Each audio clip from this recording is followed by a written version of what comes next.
What's up guys, welcome to AnimeKouhai. If you want to help me out, please hit the like button and subscribe to my channel. Can we replenish their energy? I asked. We can, although, we will need to find skillful mages to infuse our magic in it. It's not something an amateur can handle. I see. Perhaps we could create some new jobs by assigning some workshops to specifically infuse magic for other people, too. That's right. I think it will be a good idea to prepare as many magic marbles as possible. That way, we could also start trading these marbles. That was indeed the case. I was planning to mix these magic marbles into the items dropped by the Labyrinth monsters. With that being said, these marbles could be a sort of new commodity on their own as well. Yet, Kurabi wasn't finished. Nonetheless, it's best that we be cautious. These magic marbles are still in the experimental stage, and their properties could change depending on their combinations. Combinations? What did he mean? Their properties could change, could it be? Please take a look at this. There are 3 empty slots on this blade. I knew it. In other words, if you put 2 magic marbles with different spirits in them, you would get some unexpected properties? That's right. Kurabi agreed with my speculation. Then that would complicate things. We would have to experiment more to verify these properties. Such innovative technology should not be published without a second thought. Negative. All information used in the labyrinth can be managed. Oh. I see how it is now.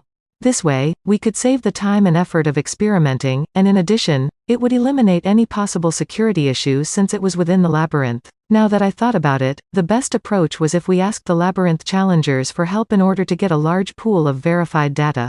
Even if they managed to find some incredible discoveries, the only people capable of recreating this technology were probably from our nation. While I still had my reservations about our technology being leaked, since we planned to commercialize it, then it was only a matter of time. And if that was the case, then the smarter move was to at least carry out the experiment in a venue that we could overlook.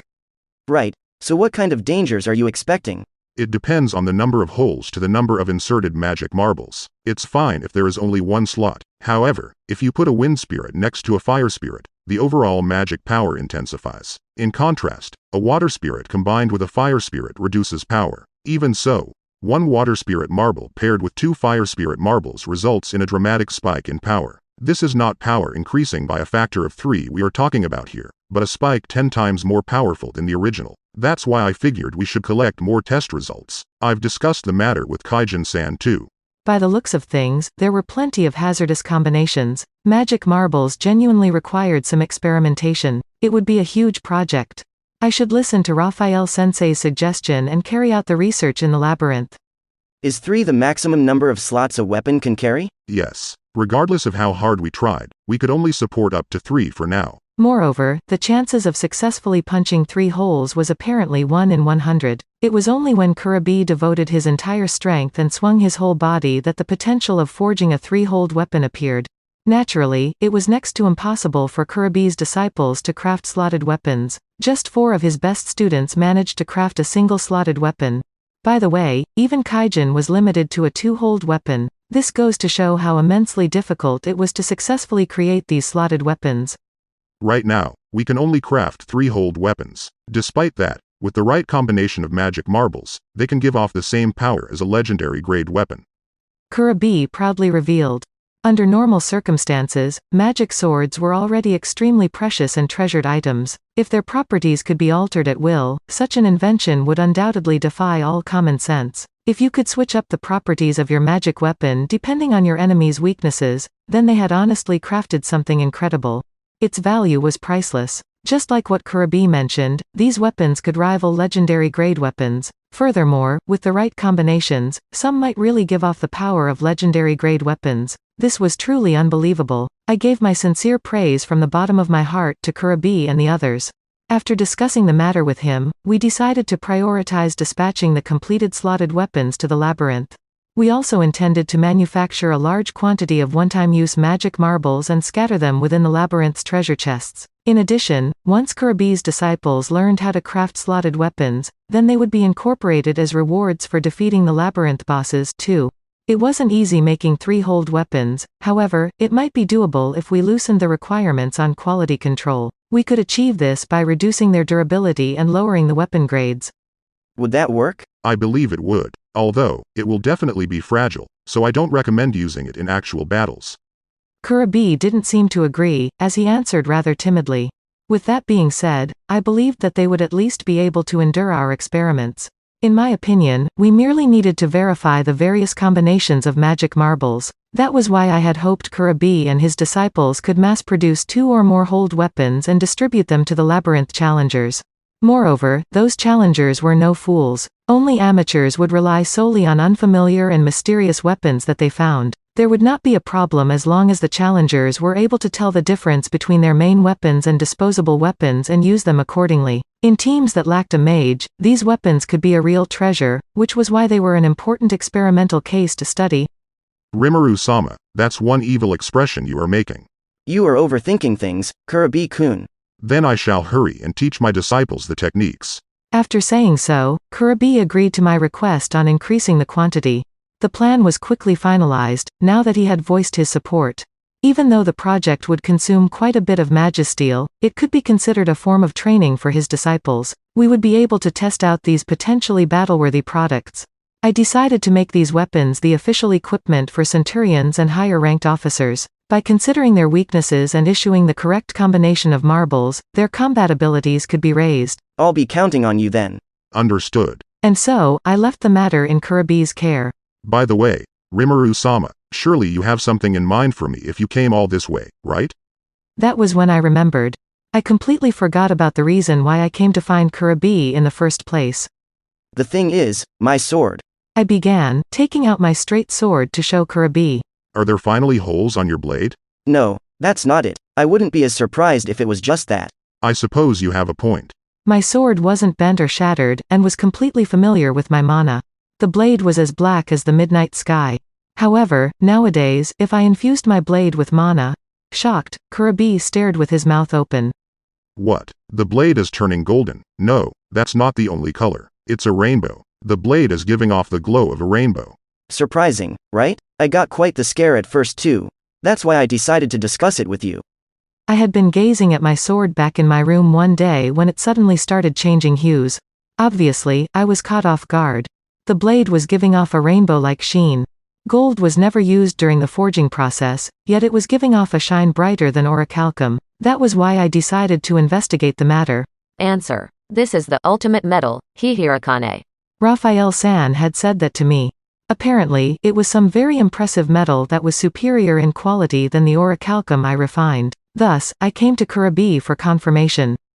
What in the world is this? I can't even analyze it. I think it is called something like Hihirikane? Hihirikane? Does something like that really exist? It's said to be a mythical grade metal that possesses immutable properties. I honestly thought it was something of a fairy tale. Kurabi was no longer just excited, he was stunned speechless. I figured that this change would be powerful, but it seemed to have exceeded my expectations. Afterward, Kurabi and I studied the now Hihirikane comprised straight sword together. In the end, we discovered that this sword would only respond to my mana. Even if Kurabi infused his mana with it, the blade would remain jet black, and the metallic reaction at that point was still magisteel. However, it had indeed transformed into authentic Hihirikane.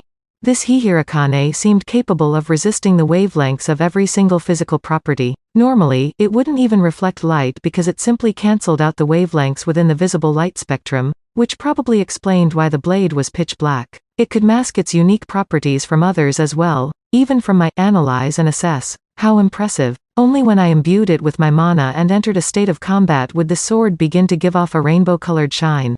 Even though it might be too eye-catching to unsheathe in a public area, as long as I didn't infuse it with my mana, it should masquerade as an innocuous sword well enough. Moreover, it was also far sturdier than most average weapons, or should I say, its immutable properties meant that it could not be destroyed. Even when it was damaged, it could be repaired by saturating it with mana. I was curious about what would happen if two Hihirikane weapons clashed with one another, but I suppose it was no use thinking about something impossible like that. There was only one thing I could say for certain right now. This straight sword was worthy of being my weapon, and that it had evolved to outshine the sturdiness of any other sword in the world. With this sword complementing my absolute defense, I could afford to be a bit reckless at times. In addition, this sword was not complete just yet. In order to engrave it with a magic marble, magic crystals of different spirit properties, I planned on drilling a hole at the base of the blade so that said marble could be inserted. I was looking forward to the day that this sword could be finally considered complete. It was already quite impressive, but I couldn't help but feel excited at the thought of its great potential. This sword is really something else. Despite the fact that I was the one who made it, the state it is in now is something I could have never imagined. No, that's not true at all. Kurabi is super amazing. Thanks for the compliment. I am truly happy to hear Rimuru-sama's praise like that. The special properties of this sword were only possible because Kurabi, while undeniably modest, was the one that made it. That much was certain. Even so, I believe that this sword can triumph Hinata's saber. My sword was Kurabi's greatest masterpiece, so wouldn't it be at least the equivalent of a legendary grade? I had spoken based on this thought. Kurabi's answer to my comment was quite unexpected. Are you referring to the legendary grade Moonlight Saber? Actually, this should be stronger. Perhaps this sword could possibly be a lead into the mythical grade weapon witnessed by Veldora-sama. Mythical grade, that was a phrase synonymous with the word ultimate and supreme. There was no such equipment for sale on the market. There was no such record of it in legends and folktales. However, something like that definitely existed. For instance, Milam's magic sword, Tenma, was certainly one of them. She had shown it to me before. At the time, even analyze and assess failed to yield any results. According to Raphael-san, the quality of Tenma was above that of the Moonlight Saber. This sword had become a precious item like Tenma. I couldn't help but imagine that it had also reached the ultimate realm of mythical grade. According to Kurabi, it appeared that my sword, at its present state, was at the level equal to higher-end legendary grade weapons. In a way, there was a lot to look forward to as it had the potential of reaching mythical grade quality one day. We were both mesmerized by the sword for some time. It's such a cool sword. Indeed, such beautiful blade patterns are truly a rare sight. The immutable Hihirakane gleamed brightly, adding a beautiful color to the hamon, demonstrating the very essence of Kurabi's skilled techniques.